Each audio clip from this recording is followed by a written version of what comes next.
Good morning. I'm Nigel Tiong In Hao, and I'm a student from Sweden University of Technology, Sarawak. Today, I'm going to talk about a mathematical short story which is assigned by my calculus courses. The theme of the story is about exponential function and logarithmic equation, and the story is about an earthquake magnitude. Without wasting our time, let's move on to our story. Recently, a massive earthquake has landed Country C and caused many people in the Country C to lose their life and also their properties. However, there are no time for the geologists and the engineers in Country C to be sad about the current situation as they need to calculate how intense was the earthquake that landed their country. How strong is the earthquake? In order to calculate the earthquake magnitude that landed Country C, a logarithmic equation which is R equals to log I over I naught is introduced. This is a Richter scale where the R equals to the Richter magnitude while the I represents seismic intensity and the I naught refers to the reference intensity where we commonly use the value 1 times 10 to the power of negative 6. Let us move on to our calculation.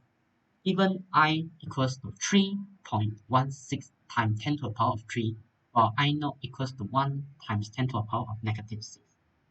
First of all, we sub the values above into the equation R equals to log I over I naught, and subsequently we'll get a value of approximately 9.5 magnitude. What does this mean? It means that a 9.5 magnitude of earthquake has landed Country C. Additionally, I'm referencing these examples to an actual event that happened half centuries ago, which is the Valdivia earthquake that happened in Chile in 1960. Let us move on to another story. An earthquake in Peru has a magnitude of 8 on the Richter scale, while the earthquake in California has a magnitude of 6. How much intense was the California earthquake compared to the Peru earthquake? Even I small p equals to intensity of earthquake in Peru, while I small c equals to intensity of earthquake in California. First of all, we sub the value 8 into the equation R equals to log I over I naught. Then we sub the value I naught with a value of 10 to the power of negative 12 into the equation. Subsequently, we move the log to the opposite side which makes it become 10 to the power of 8. Then we could get the value of I small p by multiply 10 to the power of 8 with 10 to the power of negative 2 and we'll get a value of 1 times 10 to the power of negative 4 for the Peru earthquake. Then about the California earthquake, we also sub the value of magnitude 6 into the equation R equals to log I over I naught.